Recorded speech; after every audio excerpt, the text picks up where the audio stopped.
Bueno, buenas noches. Muy buenas noches a todos. Me da gusto estar de regreso. Ya me preguntaron, ¿y ese te quitó el COVID? Pues no, pero ya me había aburrido. No se crean ya. Los ancianos vieron la fotografía de la prueba que dice que salí negativo. De hecho, desde el día de ayer me reincorporé por completo al trabajo y todo.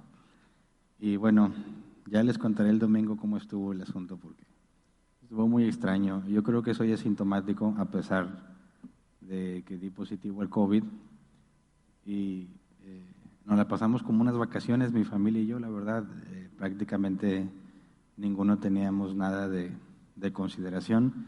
A todos nos detectaron infección en la garganta. Eso del COVID fue una sorpresa inesperada, pero bueno, ya les platicaré con más detalle el domingo si Dios quiere. Por lo pronto, hoy vamos a estudiar el capítulo 15 de Levítico. Vamos a terminar el capítulo 15. Según la NBI, le pone el título de impurezas sexuales. La Reina Valera 60 nada más dice impurezas físicas. Y este capítulo 15 habla sobre fluidos corporales, tanto en el hombre como en la mujer, que están relacionados con la vida. Fluidos que están relacionados con la vida. Y cualquier pérdida de esos fluidos, Dios lo considera como impureza. Empieza con el caso del hombre y luego el caso de la mujer. Es este capítulo, cuando habla sobre la mujer, que normalmente es utilizada por muchas feministas y personas que hablan en contra de la Escritura por las leyes que Dios estipula para cuando una mujer está en su periodo de menstruación. Nuestro objetivo el día de hoy es ver que, lejos de ser algo machista o discriminatorio para la mujer, es todo lo contrario, de hecho es una protección para la mujer. Pero bueno, el capítulo empieza, la primera parte, con el hombre, en dos casos particulares, un flujo prolongado y luego un flujo breve, y luego en el caso de la mujer, un flujo breve y luego un flujo prolongado. Siguen el mismo esquema, aunque inverso, y está refiriéndose a la impureza. Y al final del capítulo nos explica por qué de estas leyes que pueden parecer para nosotros muy extrañas. Así que vamos a leer Levítico 15, versículo 1 al 3, con el caso del hombre. Dice, el Señor les ordenó a Moisés y a Aarón que les dijeran a los israelitas, si algún hombre tiene un derrame seminal, tal derrame es impuro, lo mismo que el hombre, ya sea que su órgano sexual emita el flujo o que el flujo obstruya el órgano. El flujo causa impureza en los siguientes casos, y hasta ahí leemos. Yo les dije que está hablando de fluidos relacionados con la vida, porque el semen está asociado a la vida desde la antigüedad. Obviamente no conocían el proceso de reproducción como lo conocemos ahora, ¿verdad? Y cuando estudiamos Génesis y estábamos viendo el caso de que Sara era estéril, nos hicimos la pregunta, ¿por qué Sara es la estéril y no Abraham, verdad? Porque en aquellos tiempos ningún hombre era considerado estéril, solo la mujer.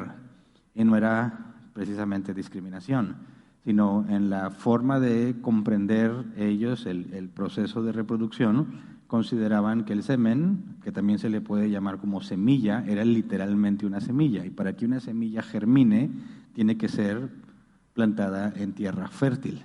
Si plantas una semilla y no germina, la tierra no es fértil, ¿verdad? La tierra tiene un problema, no la semilla, que en la semilla está la vida. Si la semilla no germina, la culpable era la tierra. Con esa misma analogía, cuando el hombre quería tener hijos, se ve al hombre como el portador de la vida y la mujer solamente el recipiente o la tierra que debe de proveer el ambiente propicio para que la vida prospere. De manera que si una pareja no podía tener hijos, era imposible que se le acusara de esterilidad al hombre porque el hombre tenía el fluido de vida. Era la mujer la que era considerada estéril. Así que seguramente muchas de las acusaciones de esterilidad hacia la mujer eran falsas, ¿verdad? Y el problema estaba en el hombre, pero no se daban cuenta. Era imposible que lo supieran. Entonces, cuando estamos hablando de aquí, cuando dice, habla de un derrame seminal, dice el comentario Benson, está hablando aquí de una enfermedad dolorosa y repugnante, generalmente como consecuencia del pecado. Dice, tal persona quedaba en un estado de inmundicia todo el tiempo que permanecía flujo. Dice, si el flujo procedía meramente por causas inocentes o accidentales, dice Maimónides, dice como un tirón de la espalda, llevar una carga demasiado pesada o saltar violentamente, el hombre no se contaminaba con ello ni se le involucraba en esta ley. El punto es que este flujo del que está hablando se consideraba no algo natural, sino como consecuencia de una enfermedad. Y yo traté de buscar posibles enfermedades que nos llevaran a pensar en esta situación, en la que encontré en muchas referencias es la gonorrea. Formalmente la gonorrea es una enfermedad de transmisión sexual que puede infectar tanto a hombres como a mujeres. Y uno de los síntomas en los hombres es secreción de color blanco, amarillo o verde del órgano reproductor masculino. La única forma, según los distintos artículos que vi, la forma más efectiva, las únicas dos formas efectivas, de hecho, aunque las demás tienen cierto grado de efectividad, las dos más efectivas es la abstinencia sexual o una relación sexual monógama. Si practicas una de esas dos cosas, nunca tendrás gonorrea. De manera que, ¿qué se tiene que hacer para poder contagiarse de gonorrea? Inmoralidad sexual, ya sea relaciones fuera del matrimonio o antes del matrimonio. De manera que quien llegaba a tener este tipo de flujos era considerado como un castigo por parte de Dios debido a su pecado. ¿Por qué? Porque la única forma en que podías contagiarte o enfermarte de algo a esto era por inmoralidad sexual. Entonces, cuando nos habla de este flujo en específico, desde la antigüedad se entendía como un problema de inmoralidad sexual. Por eso el comentario dice que si se consideraba que era algo accidental o involuntario, no aplicaba estas reglas. Vamos a ver Levítico 15, 4 al 12. La consecuencia de tener este tipo de enfermedad, dice, será impura toda cama donde se acueste el afectado por el flujo, lo mismo que todo objeto sobre el que se siente. Todo el que toque la cama del afectado por el flujo deberá lavarse la ropa y bañarse, y quedará impuro hasta el anochecer. Todo el que se siente donde se haya sentado el afectado por el flujo deberá lavarse la ropa y bañarse, y quedará impuro hasta el anochecer. Todo el que toque el cuerpo del afectado por el flujo deberá lavarse la ropa y bañarse con agua, y quedará impuro hasta el anochecer. Si el afectado por el flujo escupe sobre alguien no contaminado, éste deberá lavarse la ropa y bañarse, y quedará impuro hasta el anochecer. Toda montura sobre el que cabalgue el afectado por el flujo quedará impura. Todo el que toque algún objeto que haya estado debajo del afectado por el flujo quedará impuro hasta el anochecer. El que transporte dicho objeto deberá lavarse la ropa y bañarse, y quedará impuro hasta el anochecer. Si el afectado por el flujo toca a alguien sin haberse lavado las manos con agua, el que fue tocado deberá lavarse la ropa y bañarse, y quedará impuro hasta el anochecer. Si el afectado por el flujo toca vasija de barro, se romperá la vasija. Si toca algún utensilio de madera, este deberá lavarse con agua. Entonces, como podemos ver, es prácticamente igual que un leproso, ¿verdad? Y vimos que la lepra no era considerada algo natural, sino un castigo divino. Y de esta misma manera está asociada este tipo de enfermedades de transmisión sexual. La persona tenía que aislarse por completo de la sociedad. Ahora, me llamó la atención cuando dice que si el afectado por el flujo escupe sobre alguien no contaminado, en el caso del leproso nunca se mencionó si escupía a alguien.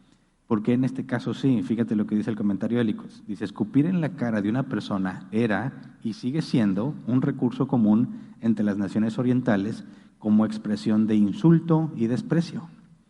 Sufriendo de la enfermedad aquí discutida, el paciente sería naturalmente más irritable y por lo tanto estaría dispuesto a dar rienda suelta con más frecuencia en este modo de expresar su ira. Ahora bien, cualquier persona sobre la que amontonara esta indignidad quedaba contaminada por la saliva de la misma manera y tenía que pasar por la misma purificación como el que tocaba por casualidad sus vestiduras o como el médico que tenía que examinarlo. O sea, cuando el afectado escupe a alguien es porque está enojado. ¿Por qué se enojaba? Porque lo tratan como leproso, aunque no está leproso. ¿Pero por qué lo tratan como leproso? Porque fue sexualmente inmoral, ¿verdad? Y la posibilidad de que descargue su ira sobre alguien más porque se rehúsan a estar con él, a estar cerca de él o a estar en contacto con algo que él haya tocado, podría hacer que se enojara y que le escupía a la gente. Si te escupía, pues quedabas impuro, ¿verdad? Pero fíjate lo que dice el versículo 11. Si el afectado por el flujo toca a alguien sin haberse lavado las manos con agua, dice el comentario de Licos, es el único caso donde se menciona expresamente el toque de la mano como impureza y donde la ley mosaica ordena únicamente el lavado de las manos para prevenir la comunicación de la contaminación. Comentario Cambridge dice, este es el único caso mencionado en la ley donde una persona que es inmunda puede, lavándose las manos, evitar comunicar la inmundicia a otra. En el caso del leproso no se especificaba que si se lavaba las manos y lo tocaba no pasaba nada. El que tocaba al leproso como fuera, quedaba impuro. Pero en este caso particular, si eras tocado por él, pero él se había lavado las manos primero, no pasaba nada. Y esto es excepcional, no se había visto en ninguno de los casos anteriores. Luego dice Levítico 15, versículo 13 al 15, ¿qué pasa cuando su infección o su enfermedad termine? Dice, si al afectado le cesa el flujo, deberá esperar 7 días para el rito de su purificación. Se lavará la ropa y se bañará con agua de manantial y así quedará puro. Al 8º día tomará 2 tórtolas o 2 pichones de paloma y se presentará ante el Señor a la entrada de la tienda de reunión. Allí entregará las aves al sacerdote, quien ofrecerá una como sacrificio expiatorio y la otra como holocausto. Así, en presencia del Señor, el sacerdote hará propiciación por el afectado a causa de su flujo. Y vimos que es también prácticamente lo mismo que el leproso. El leproso tenía que ser examinado por el sacerdote para verificar que efectivamente ya no había brote de lepra. Si efectivamente no había brotes, confirmado por el sacerdote, podía entrar al campamento, mas no a su casa, y tenía que esperar 7 días, ¿verdad? Se tenía que bañar primero. Al 8º día tenía que presentar sacrificio, y le daban chance que si era pobre, presentara 2 aves, ¿verdad? En este caso, es exactamente el mismo proceso. Tiene que bañarse, cuando ya no tiene el flujo, se baña, se tiene que esperar toda una semana, al 8º día presenta el sacrificio, el que era solamente para los pobres. Pero aquí es la regla general, ¿verdad? Entonces, en el caso de los leprosos, si tenías los medios, pagabas los 3 corderos necesarios. En el caso de la impureza sexual, o el sacrificio era el más barato, ¿verdad? Lo más económico para todos. Pero el hecho de que tengas que hacer sacrificio expiatorio implica que necesitabas el perdón de Dios para ser reintegrado. Y de la misma forma que vimos con el leproso, la lepra no se te quitaba a menos que Dios te perdonara, ¿verdad? Entonces, cuando un leproso dejaba de tener lepra, reflejaba o deducías que Dios le había perdonado. Y si Dios le había perdonado, entonces podía entrar en comunión con el pueblo de Dios y podía presentar sus sacrificios a Dios para que formalmente quedara en paz con Dios. De la misma manera, el que tuviera una enfermedad que se contagia sexualmente, tenía que ser perdonado por Dios. La evidencia primero en el cese del fluido y después el símbolo de la propiciación, que es quitar la ira, ¿verdad? Calmar la ira de Dios, porque el pecado fue removido. Entonces, claramente vemos que tenía connotaciones de inmoralidad, era consecuencia del pecado. Luego dice el Levítico 15, 16 al 17. Cuando un hombre tenga una eyaculación, deberá bañarse todo el cuerpo y quedará impuro hasta el anochecer. Toda ropa o piel sobre la que haya caído semen deberá lavarse con agua y quedará impura hasta el anochecer. Y aquí esto no tiene nada que ver con una enfermedad, ¿verdad? Dice el comentario Ellicott, se trata de una emisión involuntaria. Y hay una referencia a esto mismo en Deuteronomio 23, versículos 10 y 11. Está hablando Dios sobre cómo eran los lineamientos para cuando se organizan como un ejército para la batalla. Dice, si alguno de los hombres queda impuro por causa de una emisión nocturna, saldrá del campamento y se quedará fuera, pero se bañará al atardecer y al ponerse el sol podrá volver al campamento. Entonces estaba hablando de algo involuntario, pero también para la guerra estaba prohibido que tuvieran ese tipo de flujos. Todavía no nos explica bien por qué hasta el final, ¿verdad? Luego vamos al Levítico 15, 18. Dice, cuando un hombre y una mujer tengan relaciones sexuales con eyaculación, ambos deberán bañarse y quedarán impuros hasta el anochecer. Dices, bueno, ¿y ahí cuál es el problema, verdad? Si eso es algo que Dios diseñó. Bueno, ya había dado Dios información al respecto. Vamos a Éxodo 19, 15. Antes de la ley, ¿verdad? Éxodo 19, 15. Luego Moisés les dijo, prepárense para el tercer día y absténganse de relaciones sexuales. En su momento lo vimos. ¿Qué iba a hacer? Dios iba a presentarse ante los israelitas. Dios les había permitido a los israelitas que primero se bañaran y al tercer día subieran al monte. Tenían que prepararse para poder tener un encuentro con Dios y se les ordenó que se abstuvieran de relaciones sexuales. Y en aquel momento vimos que no era algo exclusivo de los israelitas, sino que también otras naciones lo hacían. Cuando tenían que presentar servicio a sus deidades, aunque son falsas deidades, también se seguían este tipo de lineamientos. Dice el comentario Ellicott, esto no fue diseñado para poner freno al matrimonio, ya que el matrimonio es una institución divina. pero tiene la intención de evitar que el esposo y la esposa hagan un uso inmoderado de su vida conyugal y así conservarlos en salud y vigor, prescribiéndoles después tales constantes purificaciones. Dice, esta es probablemente la razón por la que otras naciones de la antigüedad promulgaron leyes similares. Así se bañaban los hindúes y los babilonios después del coito conyugal. Los sacerdotes egipcios se abstenían de ello cuando tenían que realizar deberes sagrados, y a los laicos no se les permitía entrar en los recintos del templo a menos que se sometieran a abluciones. Mahoma, por la misma razón, ordena la purificación de todos los fieles antes de recitar sus oraciones. Entonces, es algo que, aunque está mencionado en la ley, era observado por distintas naciones que no tenían nada que ver con Dios. De manera que, como dice el comentario, se deduce que hay una utilidad práctica. En el caso de la guerra, sabemos que tienen que mantener las fuerzas, las energías. En caso de jugadores profesionales de fútbol, soccer o americano, tienen los mismos lineamientos. Claro que hay un enfoque práctico, ¿verdad? Pero aquí, cuando Dios lo restringe para que puedan presentarse ante Él, tiene una connotación no nada más práctica, ¿verdad? Tiene que ver también algo, en el caso de la ley, algo ritual, algo que nos apunta a otra cosa, ¿verdad? Que a Dios le interesa. Pero al final lo vemos. Luego se termina lo del hombre, pasamos a la mujer, Levítico 15:19. Cuando a una mujer le llegue su menstruación, quedará impura durante 7 días. Todo el que la toque quedará impuro hasta el anochecer. Ahora, aquí está haciendo referencia a la sangre. Y bíblicamente la Biblia dice que la vida está en la sangre, ¿verdad? El fluido de vida en el hombre es el semen, en el caso de la mujer es la sangre. Ambos fluidos están asociados al órgano reproductor, de ahí que se les llama impurezas sexuales. Pero el punto es que este es un proceso natural de la mujer, ¿verdad? ¿Por qué un proceso natural de la mujer haría que quede impura? No hay ningún pecado de por medio, ¿verdad? No hay ninguna inmoralidad de por medio.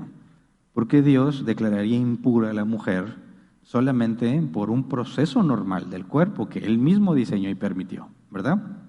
Entonces, tiene que ver con algo cultural, dice el comentario de Ellicott. Para apreciar plenamente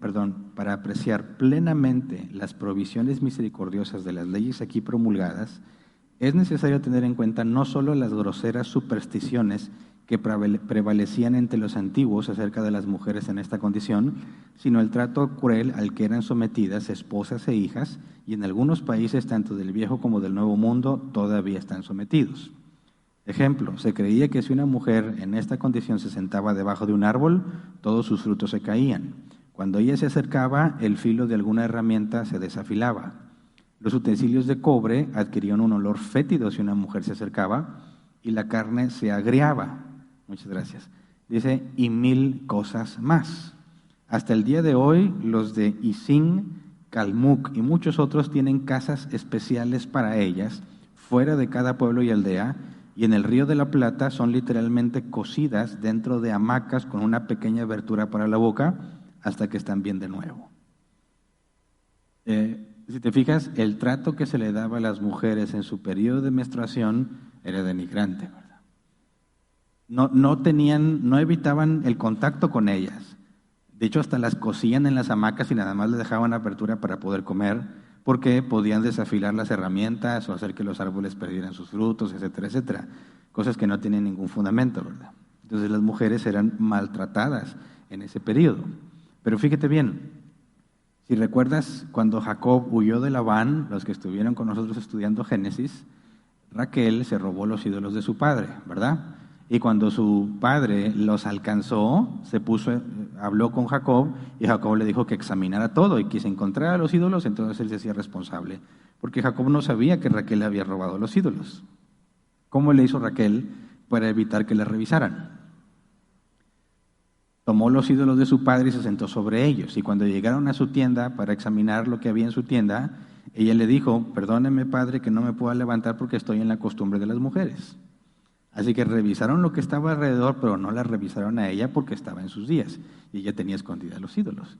Y no aplicaba ninguna de estas prácticas denigrantes en el caso de Labán y la tierra donde él vivía.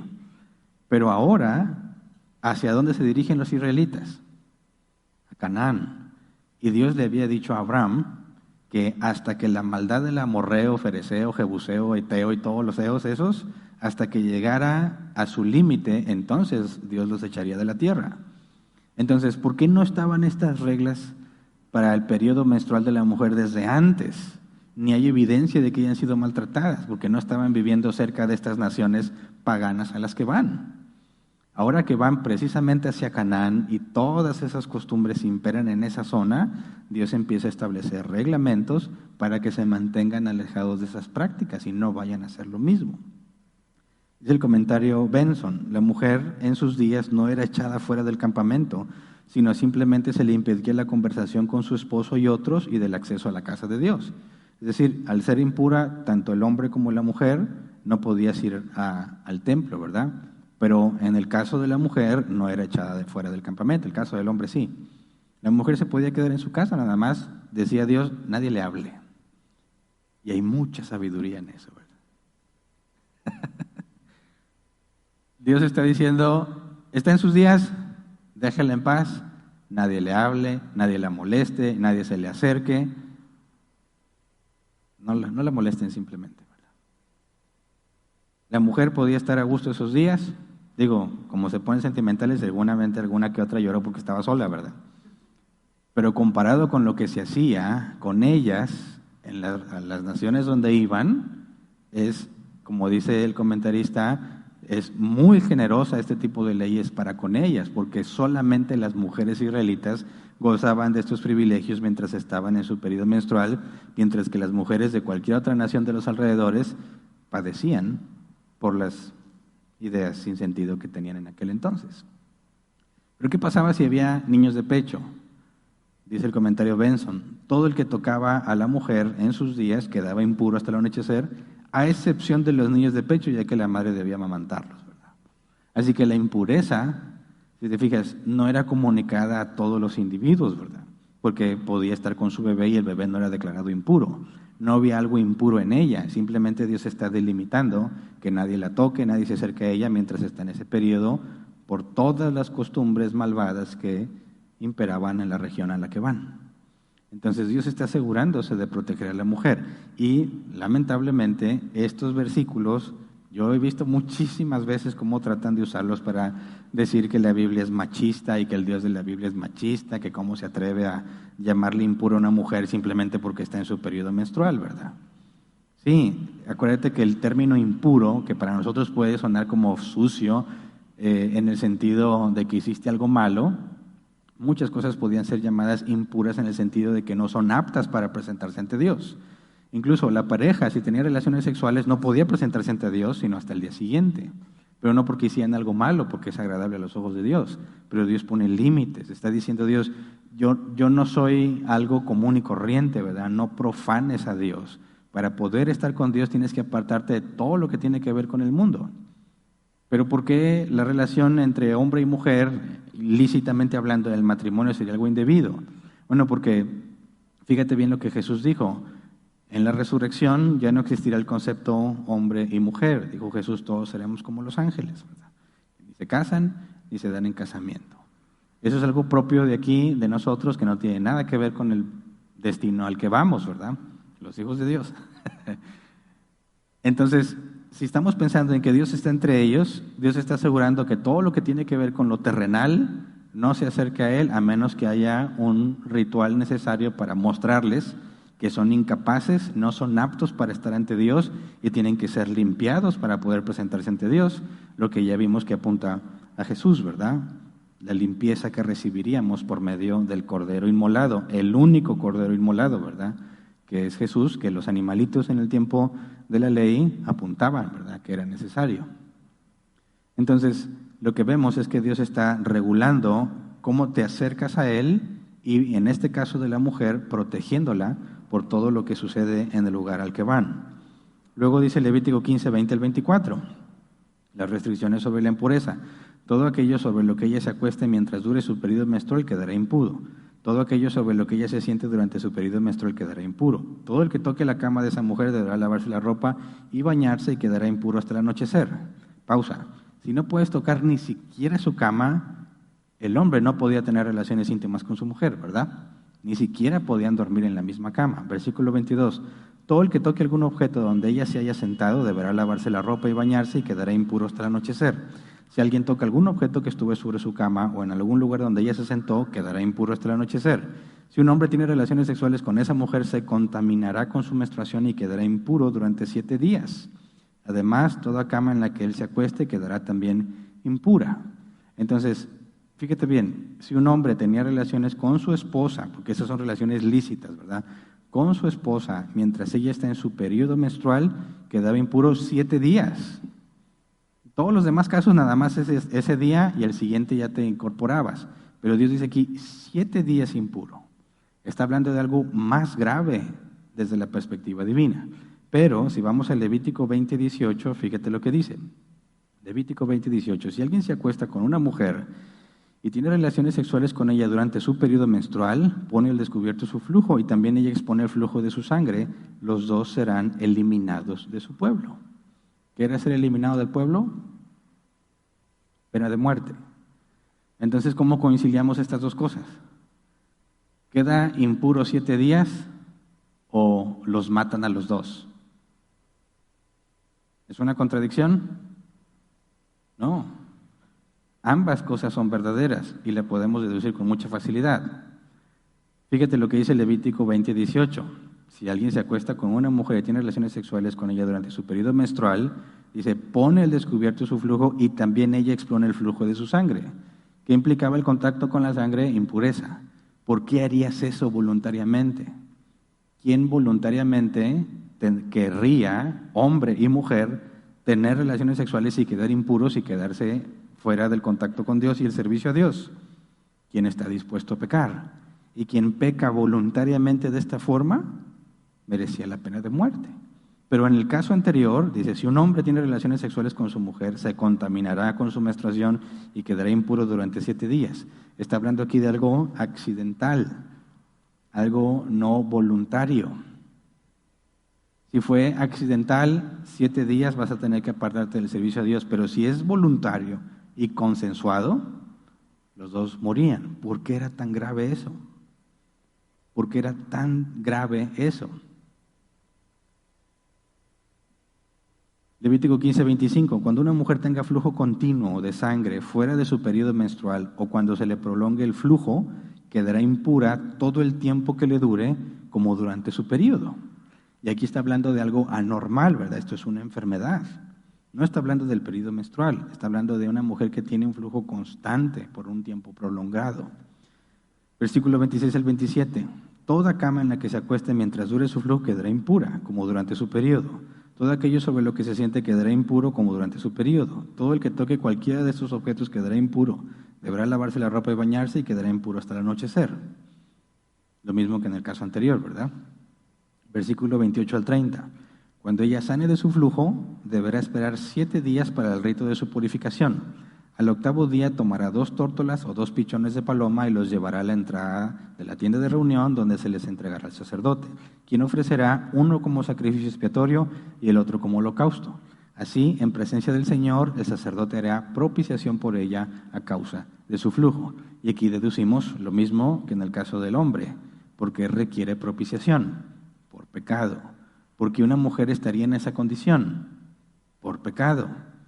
Y cuando cese el flujo, implica que Dios la perdonó y entonces se hace el ritual correspondiente. Si el flujo no cesa, no ha sido perdonada.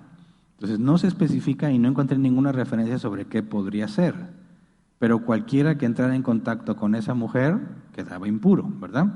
Ahora, este es el caso de la mujer que se acercó a Jesús. Vamos a Marcos capítulo 5, versículo 25 al 34. Dice, había entre la gente una mujer que hacía 12 años que padecía de hemorragias. Pausa.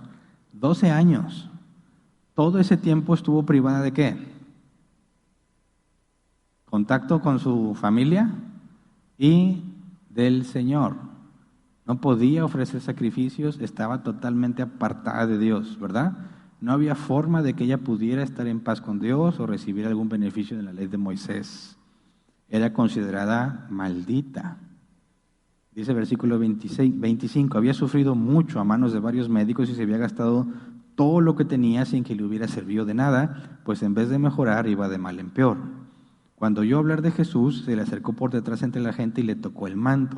Pensaba, si logro tocar siquiera su ropa, quedaré sana. Pausa. Con el contexto que tenemos de las leyes en cuanto a la impureza en la mujer, ¿qué es lo que concluyó ella acerca de Jesús? ¿Cuál es la única forma en la que su hemorragia cesaría? Dado que es un castigo de parte de Dios, el único que la puede sanar es ¿quién? Dios. Y ahí está la evidencia. Se gastó todo su dinero con varios médicos y no pudieron sanarla. ¿Cómo es que esta mujer dice que si tan solo tocara la ropa de Jesús quedaría sana? ¿A qué conclusión llegó la mujer? ¿Quién es el único que la puede sanar? Dios. ¿Por qué quiere tocar a Jesús? Concluyó que Jesús es Dios. ¿Pero qué se requiere para que alguien concluya así? El nuevo nacimiento, ¿verdad? Esta mujer nació de nuevo y estaba buscando acercarse a Jesús porque ella estaba convencida. Estaba convencida de que al tocar a Jesús, fíjate bien, si ella entraba en contacto con alguien, ese alguien quedaba impuro. Pero ella quiere tocar a Jesús. Eso implicaría que no considera que es un hombre común y que sucedería precisamente lo inverso, como el caso del leproso. Si el leproso tocaba a alguien o alguien tocaba al leproso, la persona quedaba impura. Cuando el leproso le dijo a Jesús, Señor, si quieres puedes limpiarme, Jesús lo tocó y dijo, quiero, sé limpio. Entonces, en lugar de que la impureza viniera hacia Jesús del impuro hacia Jesús, la pureza de Jesús fue hacia el impuro. Algo que solo Dios podía hacer, quitar la lepra. Este es exactamente el mismo caso, pero con el flujo de sangre. La mujer no tiene acceso a Dios, solo Dios la puede sanar. La mujer concluye que Jesús es Dios y está convencida de que si tan solo toca el manto, ella quedará sana. Versículo 29, al instante cesó su hemorragia y se dio cuenta de que su cuerpo había quedado libre de esa aflicción. Versículo 30, al momento también Jesús se dio cuenta que de él había salido poder, así que se volvió hacia la gente y preguntó, ¿quién me ha tocado la ropa? Ahora fíjate bien, aquí estamos hablando de la naturaleza humana de Jesús. Jesús fue usado por Dios, ¿verdad? Pero Jesús no estaba consciente de lo que había sucedido. La mujer recibió fe de parte de Dios, está convencida de que Jesús es Dios y quiere tocarlo sabiendo que ella tiene prohibido hacer eso. Y que si tocara a un ser humano, ese ser humano tendría que ser considerado impuro, nadie debería acercarse, nadie debería hablar. Imagínate, tocar a Jesús y dejarlo impuro, ¿qué implicaría? Que Jesús tendría que apartarse de todos, ¿verdad? ¿Y qué estaba haciendo Jesús? Sanando enfermos, liberando endemoniados, etcétera, etcétera. Si esta mujer pensara que Jesús es un hombre, le va a arruinar todo su día, ¿verdad? A Jesús. Entonces, cuando toca a Jesús y ella se da cuenta que está sana, Jesús dice que, bueno, la Biblia dice, Jesús se da cuenta que de él salió poder y pregunta, ¿quién me ha tocado? Versículo 31, ¿ves que te apretuja la gente? Le contestaron sus discípulos. Y aún así preguntas, ¿quién me ha tocado? Está todo el amontonado de gente, ¿verdad? Todos quieren un milagro de Jesús. Fíjate bien, Jesús no sanó a todos. Hubo muchos que tocaron a Jesús y no pasó nada. No recibieron ningún milagro. Muchos que le dijeron a Jesús, sáname, sáname, y Jesús no lo sanó. Pero esta mujer toca a Jesús y ella queda sana, ¿verdad? Y Jesús dice, ¿quién me ha tocado? Versículo 32, pero Jesús seguía mirando a su alrededor para ver quién lo había hecho. La mujer, sabiendo lo que había sucedido, se acercó temblando de miedo y arrojándose a sus pies, le confesó toda la verdad. ¿Por qué temblaba de miedo? Porque ella no puede hacer eso. Porque si Jesús fuese un humano común y corriente, lo hubiese contaminado. Así que cuando ella se da cuenta que Jesús dice, ¿quién me tocó? Ella sabe que hizo algo indebido, ¿verdad? Recibió la confianza para creer que podría sanar al momento de tocar a Jesús, pero ella no entiende de todas maneras completamente por qué Jesús está preguntando quién la tocó. Ahora, al momento en que todos se enteren de que ella tocó a Jesús, van a estar en contra de la mujer. ¿Cómo te atreves a tocar al hombre de Dios? Mujer impura, ¿verdad? Entonces, Temblando de miedo, arrojándose a sus pies, le confesó toda la verdad. Versículo 34, hija, tu fe te ha sanado, le dijo Jesús, vete en paz y queda sana de tu aflicción. Tu fe te ha sanado. ¿Cuál fe? La que Dios le había dado al momento en que la persuadió de que Jesús no era un hombre natural, que Jesús era Dios. Entonces la mujer recibió fe para acercarse a Jesús y dijo, tu fe te ha sanado. No le preguntaron que si quería seguirlo, que si lo conoce como su Señor y Salvador, ni nada de eso. Esa mujer ya era salva, tu fe te ha salvado. Vete en paz y queda sana de tu aflicción. Entonces creo que con el contexto de Levítico 15 entendemos la situación de la mujer y lo que eso implicaba. Y lo que todos entendieron cuando Jesús le pregunta, ¿quién me tocó? Y la mujer le confiesa, todos debieron quedar asombrados. ¿Cómo es posible que Jesús no quedó impuro? Y que la mujer sanara al tocar a Jesús cuando eso es algo que solo Dios puede hacer. Entonces regresándonos a Levítico 15, en la última parte, versículo 31 al 33, dice ustedes, está hablando, como empezó el capítulo, habló a Moisés y Aarón, cuando dice ustedes deben mantener apartados de la impureza a los israelitas. Así evitarán que ellos mueran por haber contaminado mi santuario que está en medio de ellos. Y esa es la razón de las leyes. Manténganlos apartados de la impureza. No se trata de que algo esté inherentemente mal en lo que hacían, sino que es la manera en que los aparta por la zona a la que van. Ya habíamos hablado de esto hace mucho. La obediencia a Dios nos mantiene apartados de muchísimos problemas, aunque no entendemos por qué tenemos que obedecer. Muchos de los mandatos de Dios están diseñados simplemente para que te mantengas fuera de esos peligros. Entonces, fíjate, ¿qué tipo de sociedad sería aquella donde los hombres respetaran a las mujeres de manera que nunca se atrevieran a tocarlas a menos que estén casados? ¿Qué pasaría si cada hombre de nuestra sociedad entendiera y obedeciera que no puedes tocar sexualmente a una mujer hasta que te cases con ella? ¿Cuáles serían las consecuencias en la sociedad? ¿Cómo estaría el número de violaciones? ¿O de ataques sexuales? ¿O de pervertidos en los camiones? ¿Qué tipo de mundo sería para las mujeres donde todos los hombres las respetan hasta que se casen con ellas? Y el proceso para casarse no era nada más preguntarle ya.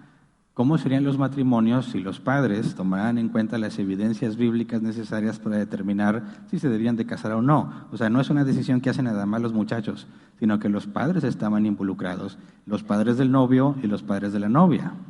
Y tenía que haber evidencia de parte del pretendiente de que la puede sostener y que le va a dar una vida económicamente estable. Qué diferente sería la vida si observáramos esas cosas. Dice, pero yo quiero decidir como yo quiera. ¿Qué tiene de malo que yo escoja? Pues es que no es que tenga algo de malo, pero es mucho más seguro si involucras a los padres de ambas familias. Y si se pone la evidencia de que puedes hacerte cargo de la mujer con la que planeas casarte. No existiría eso de que pues, nos vamos a la casa de mi mamá. Nos vamos a la casa de mi papá. Se casaban hasta que él tenía la casa lista. Y tenía que dar una dote. Y dices, oye, pues ni que fuera un objeto para comprar. No, es que no te está viendo como objeto. Tiene que convencer al suegro de que va a poder sostener a su hija. Qué diferente sería, y yo digo, como tengo 2 hijas, sí señor, amén, digo yo. No por el regalo que me vayan a dar, sino por asegurarme que tienen la madurez, primero, para ser capaces de sostenerse ellos mismos y poder tener dónde vivir y dónde van a llevar a mis hijas y que las van a poder dar al menos una vida económicamente estable, antes de que digan que el amor es todo lo que importa, porque el amor no te quita el hambre. Todas esas cosas se van quitando porque se consideran retrógradas y mira cómo estamos, ¿verdad? Hay mucha sabiduría en los mandatos de Dios, aunque no está diciendo que tuvieron relaciones sexuales los casados, están impuros, pecadores. No. Diciendo, ¿a dónde van? En el periodo menstrual sin estar casados, como vamos a ver en Levítico 18, todas las prohibiciones de los tipos de relaciones que se consideran ilícitas es por el lugar al que iban, por las prácticas que allá tenían. El israelita tenía que obedecer a Dios y como consecuencia se mantenía apartado de todos esos problemas que los llevarían a su destrucción. Por eso Dios va rumbo a destruir a los cananitas por el grado de maldad al que llegaron, como sucedió con Sodoma y Gomorra, como sucedió con el mundo prediluviano. Para que Dios intervenga y diga, basta, a estos hay que quitarles la vida porque no hay otra opción, es porque su maldad había llegado al extremo. Y hacia allá van ellos. ¿Cómo le haces para evitar que ellos hagan lo mismo? Pones estas leyes, incluso bajo pena de muerte. ¿A qué grado llegaban las naciones en sus prácticas sexuales? Que vamos a ver que está prohibido tener relaciones con tu suegra y con tu tía y con tu prima. ¿Qué hacían allá, verdad? ¿Qué clase de personas eran? Totalmente perdidas. Y Dios tiene que empezar a meter restricciones que no había antes. ¿Por qué no había antes? Porque no iban a vivir ahí, ¿verdad? Vivían en otras zonas donde no estaban tan pervertidos. Pero ¿cómo le fue a Lot cuando se acercó a Sodoma y Gomorra? ¿Qué fue lo que hicieron sus hijas para tratar de tener descendencia? Embriagaron a su padre y se acostaron con él. Era lo normal para ellas. ¿Cómo es que para ellas se volvió eso normal? Vivían en Sodoma y Gomorra y no había ninguna ley al respecto. ¿Por qué las leyes entonces? Precisamente deben mantener apartados de la impureza a los israelitas. Ahora, todos somos jóvenes, ¿verdad? Y muchas veces, y me incluyo todavía, cuando estamos jóvenes nos dicen, es que mira, puede pasarte eso, y dices, ay, esas cosas no pasan. A mí no me va a pasar. No, yo voy a hacer todo bien. Pero es que mira, va a ser la tentación y los problemas. No, yo voy a hacer las cosas bien. Y dices, ay, gente necia. Si Salomón con toda su sabiduría, ¿qué terminó haciendo? Por amor a sus mujeres, a sus múltiples mujeres, cosa que estaba prohibida, terminó siendo idólatra. ¿Cómo crees tú que te vas a librar de eso si ni siquiera tienes ni la mitad de la sabiduría de Salomón? Pero los muchachos como que ya no creen, dicen, no, esas cosas a mí no me van a pasar. ¿Qué necesitas? Leyes. Pero acuérdate, en el contexto israelita, el Espíritu Santo no está derramado sobre ellos. ¿Por qué nosotros no tenemos esas leyes? Porque el Espíritu Santo está sobre los hijos de Dios. En ese momento, no. Claro que todo el que ha nacido de nuevo fue regenerado por el Espíritu Santo y tiene el Espíritu Santo. Pero acuérdate que estaba profetizado, Moisés lo pidió. Todavía no llegamos a ese punto, pero Moisés llega al punto en que le dice a Dios, ya quítame la vida, ya no soporto a este pueblo, mátame.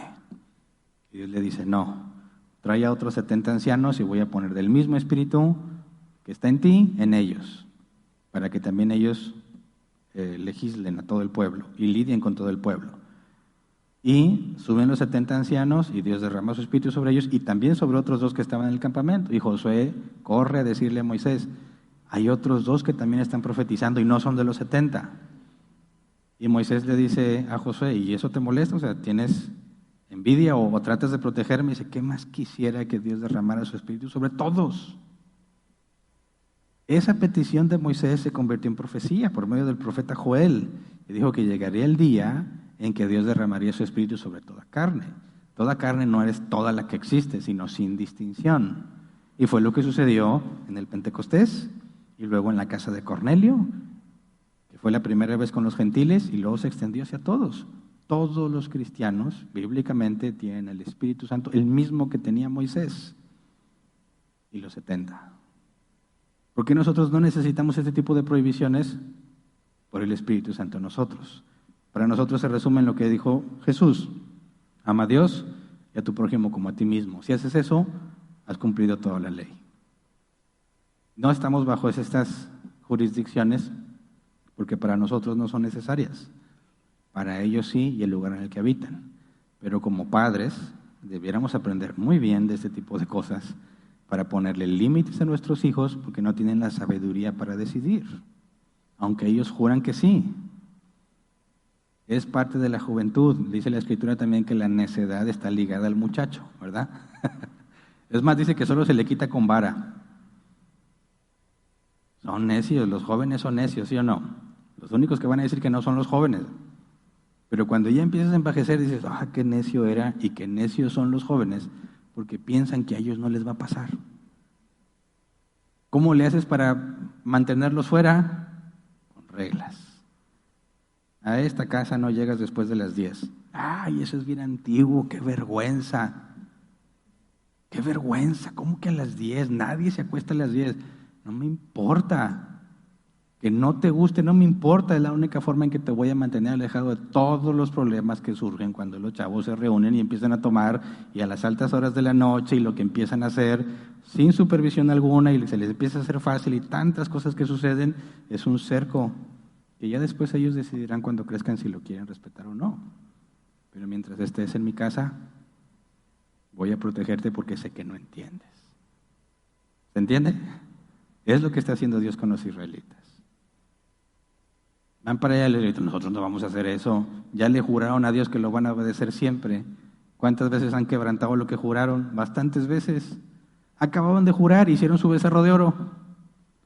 ¿Cómo le haces para que mantenerlos fuera de esas cosas? Por medio de leyes. Y tan grave era la práctica hacia donde iban de las relaciones sexuales en el periodo menstrual que Dios los condena a muerte si lo hacen.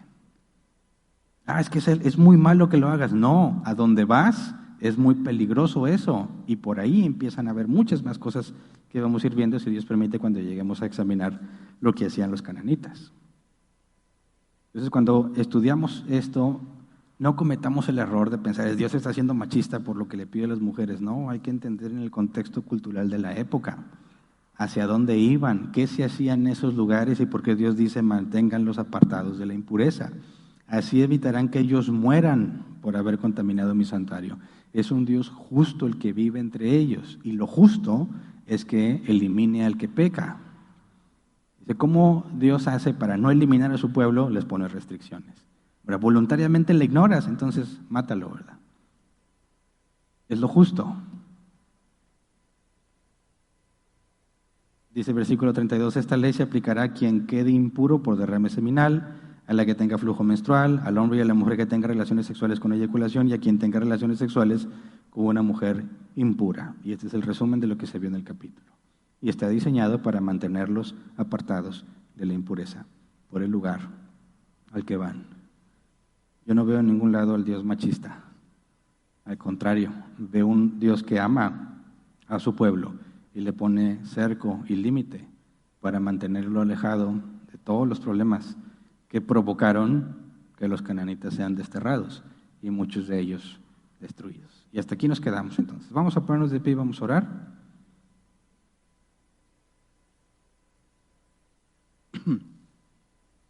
El capítulo 16 cambia de tema. Más adelante se retoma. Pero hasta ahora piensa, o por favor, haz el esfuerzo de pensar. ¿Qué restricciones tenemos los cristianos? Que si las meditas bien, dices, no os unáis en yugo desigual, dice la Reina Valera 60.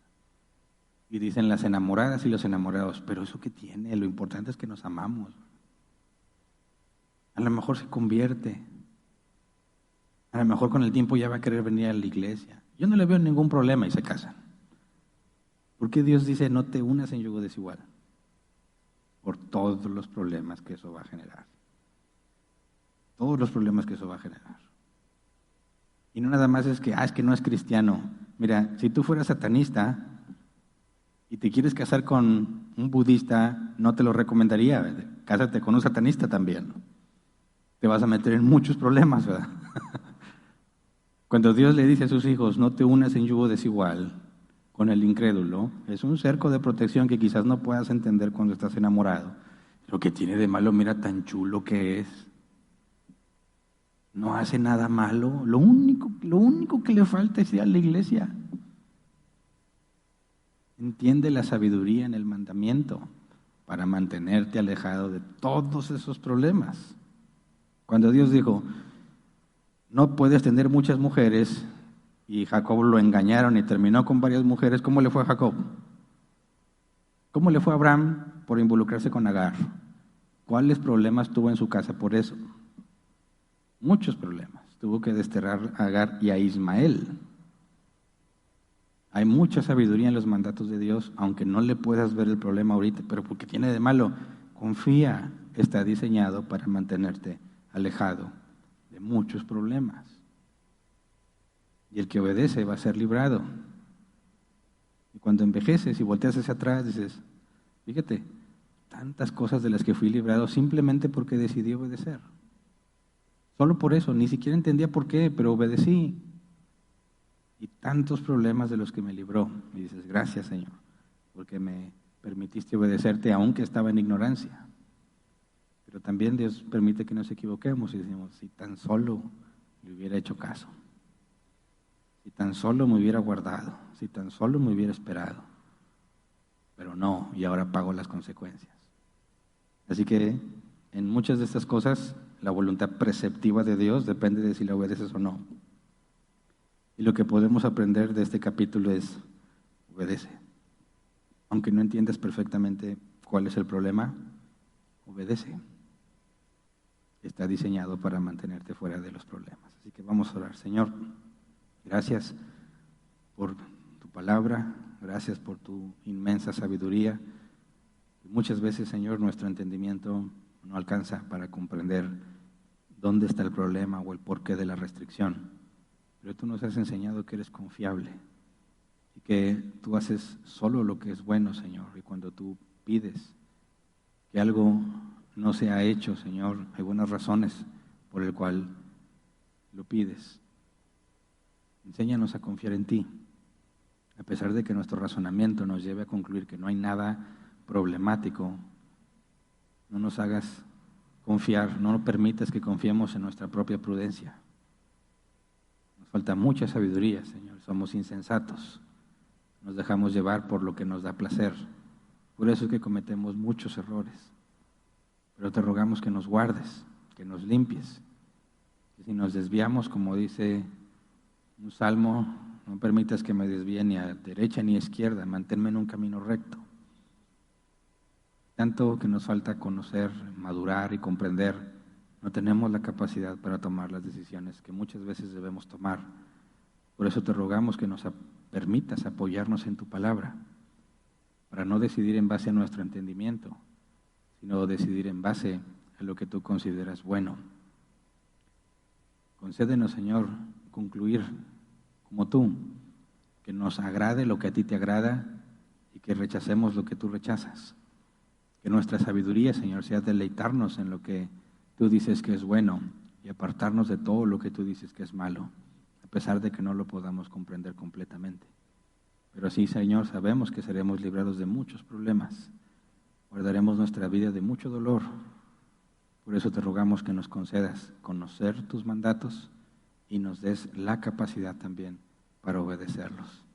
Gracias, Señor, de antemano, porque, como dice tu palabra, a pesar de nuestros errores, todo obra para bien para aquellos que conforme a tu propósito han sido llamados. Gracias. Amén. Pueden sentarse. Pasemos a la sección de preguntas. Si es que las hay. Tenemos 15 minutos para responderlas como máximo. Si quieres hacer una pregunta, puedes hacerlo directo al grupo de WhatsApp. Si no estás en el grupo de WhatsApp, aquí y estás aquí físicamente, está el código en pantalla. Si estás siguiéndonos en línea en este momento, mientras estamos en vivo, ya sea Facebook o YouTube, puedes hacer tu pregunta en los comentarios y va a ser canalizada a este grupo. Se van leyendo conforme fueron llegando. Así que empiezo a leer. Si hay una pregunta que no tiene nada que ver con el tema, la mandamos al final y si queda tiempo trataré de responderla. Dice la primera pregunta, Blanca Solórzano. José y María presentaron en el templo un par de tórtolas y 2 palominos en Lucas 2:4. ¿Era también para expiar su pecado?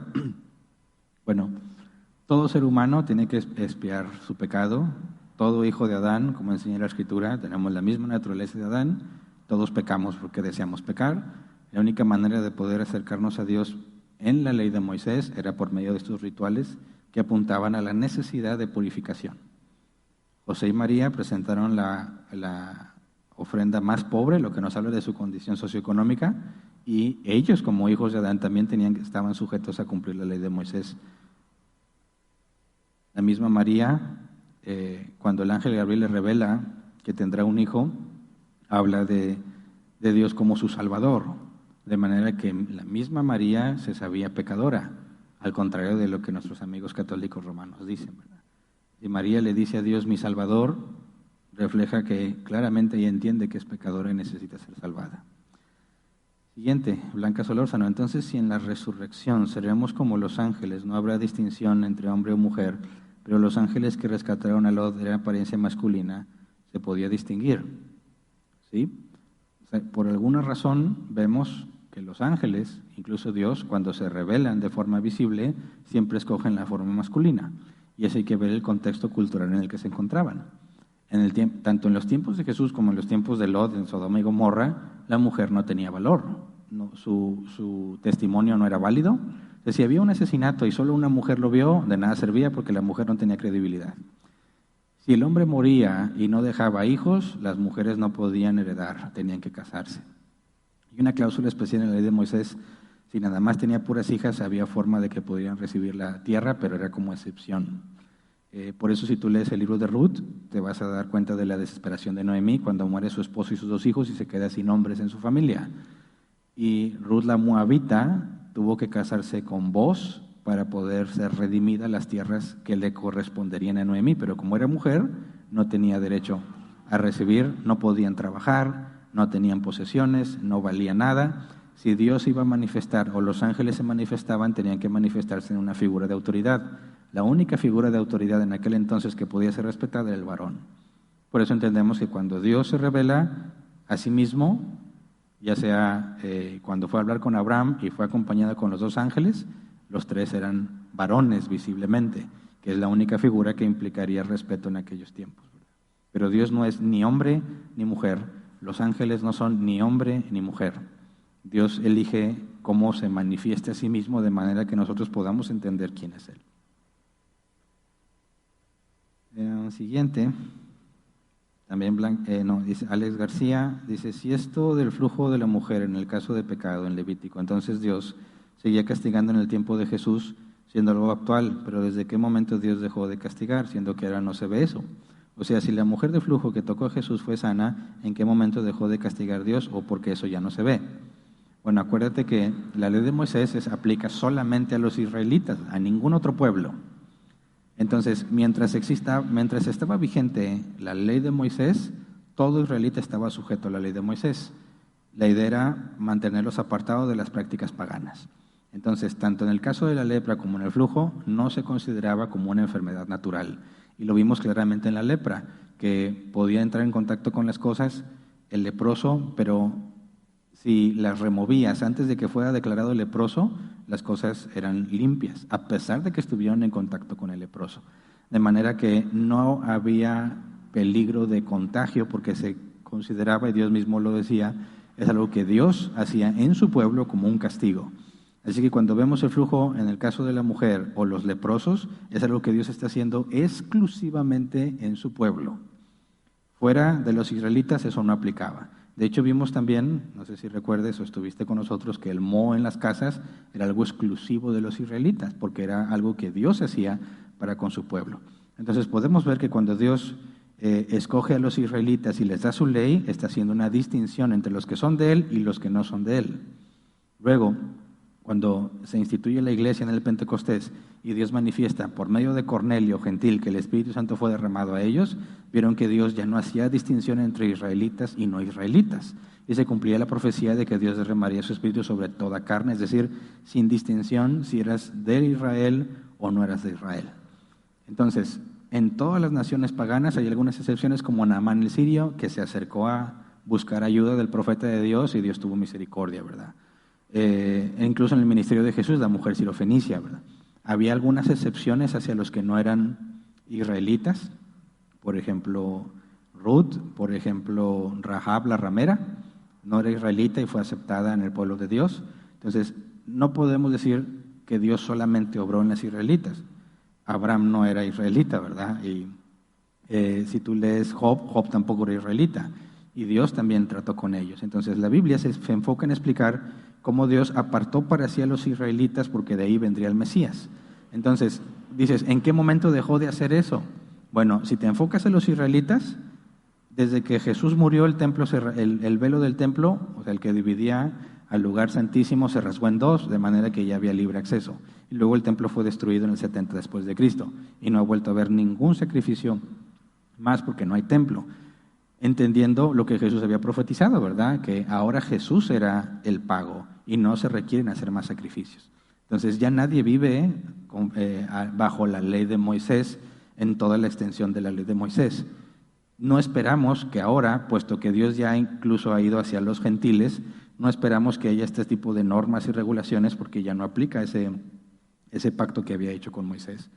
Entonces, si tú ves en los tiempos de los israelitas, ellos padecían de la lepra de una manera diferente a los otros pueblos. Quizás los otros pueblos si era contagioso o sanaban por otras razones o motivos si no estaba directamente relacionado a los israelitas, porque era el trato que Dios tenía para con los israelitas exclusivamente. Siguiente. Blanca Solorza, ¿no es pecado tirar el flujo del hombre a tierra?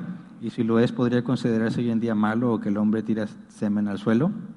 Acuérdate que en Hechos 15 se determina en el concilio en Jerusalén, con los apóstoles y los ancianos de la iglesia en Jerusalén, Pablo y Bernabé, si los gentiles, nosotros, los que no somos israelitas, teníamos que seguir la ley de Moisés en todo lo que la ley de Moisés dice.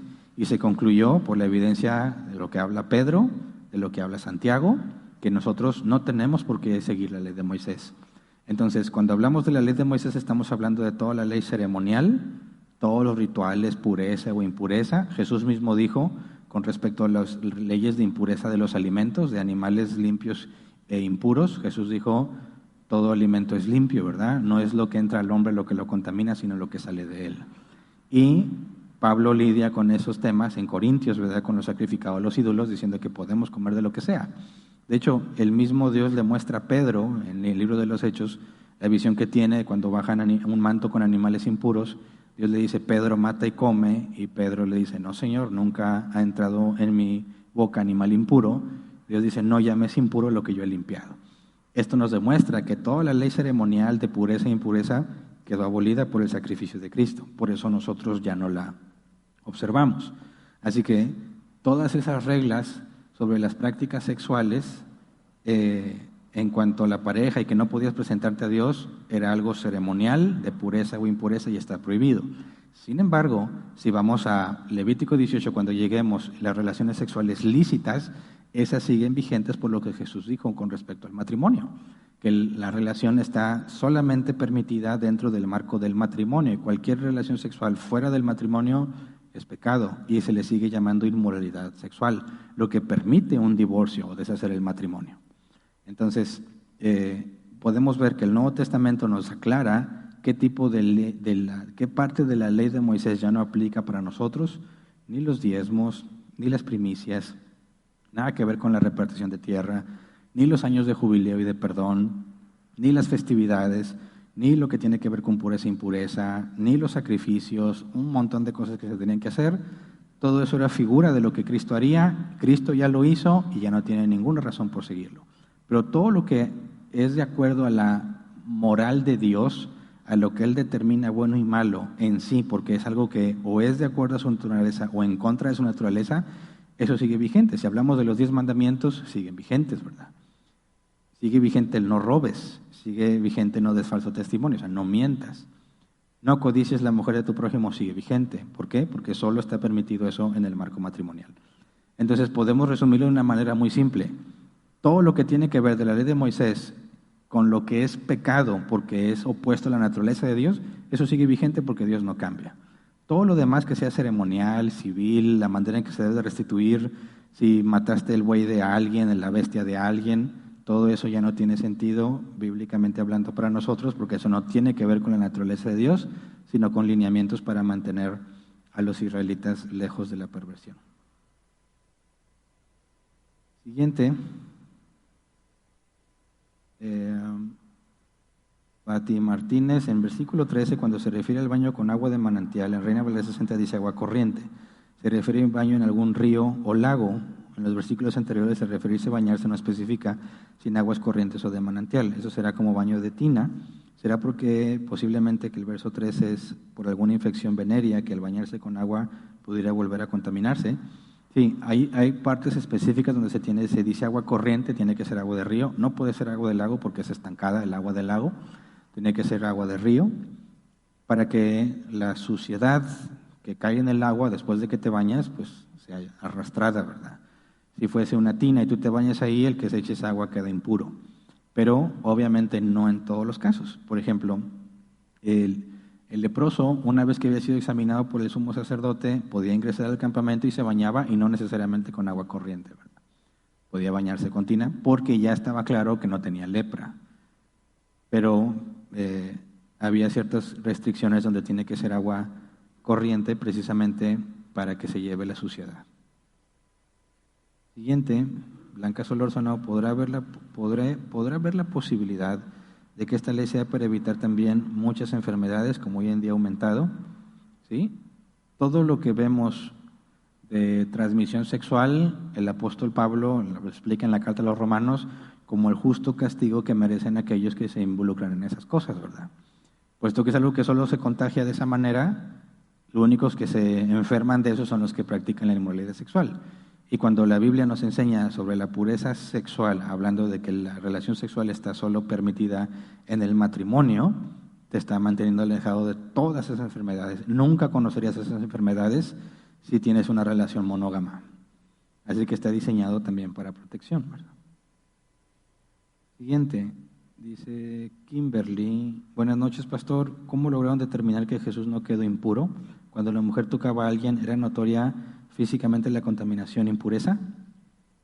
No, físicamente no, pero al saber que estás bajo la ley de Moisés, tú tenías la obligación, si querías seguir presentándote ante Dios y recibir el beneficio de los sacrificios expiatorios, o sea, estar en paz con Él, te ibas a reservar, ¿verdad?, de no estar en contacto con nada impuro.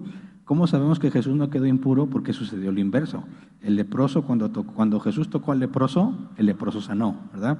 Cuando la mujer con flujo de sangre tocó el borde del manto de Jesús, ella sanó, algo que solo Dios podía hacer. De ahí entendemos que la impureza de ellos no fue hacia Jesús, sino la pureza de Jesús hacia ellos. Y eso fue visible en ellos, no en Jesús, ¿verdad? Siguiente, Pati Martínez. En la última parte de mi comentario, en la pregunta del verso 3, entiendo que se refiere a los rituales de purificación.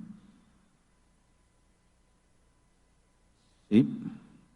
Se refiere a los rituales de purificación. Siguiente pregunta, Adriana Coni. Buenas noches. ¿La mujer que tocó a Jesús no contaminó a la gente que iba cerca de Jesús? Gracias.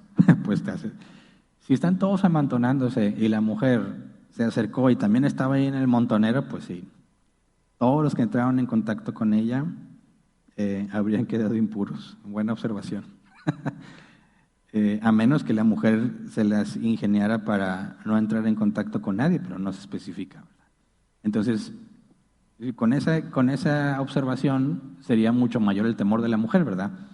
Porque al momento en que dice quién me tocó y la mujer explica, todos los que estaban en contacto con ella dirían, pues ya, que me voy a la casa a bañarme y no voy a poder salir hasta el día siguiente, pues no habrán visto con buenos ojos a la señora. Pero el momento en que quedó limpia, me imagino que todos dedujeron que ya no había necesidad de pasar por el ritual de purificación. Pero sí, la multitud debió haber estado muy molesta con la mujer antes de enterarse que fue sanada, ¿verdad? Y se acabaron las preguntas, ¿verdad? Muy bien, es todo entonces. Déjenme ver si hay avisos. Sí, personas que nos visitan por primera vez. Anthony Misael Hernández está con nosotros. ¿Ya? Un aplauso a Anthony. Bienvenido. Estamos para servirte en lo que podamos y bueno, despedimos la transmisión. Aquí hay otros avisos, pero antes de despedir la transmisión, recordarles que este sábado es la Junta de Miembros. Acuérdense que tenemos como miembros de la iglesia aquellos que pasaron por el proceso de la membresía, que es totalmente gratis, ¿verdad? No es algo que se compra. Es un compromiso voluntario de rendir cuentas entre nosotros mismos. La junta que vamos a tener el sábado es informativa, acuérdense que es una junta informativa y luego mesa del Señor, ¿verdad? Lo que nos toca este sábado es la junta informativa, se van a ver temas muy importantes sobre los proyectos que tenemos, situaciones que han ocurrido en la iglesia, en lo que todos tenemos que estar enterados y es un compromiso de todos los miembros estar aquí. Entonces se va a publicar y lo vamos a hacer igual como un evento de la reunión general. Se va a publicar en nuestra aplicación para que te registres. Y como aparece 2 días antes, a partir de mañana va a estar disponible el registro, el sábado a las 7:30, para que todos los miembros cumplan con su responsabilidad. Y ahora sí, antes de dar los últimos avisos, despedimos la transmisión. Gracias a todos los que nos acompañaron y espero que nos acompañen también el domingo para continuar con nuestro estudio de la resurrección de Jesús.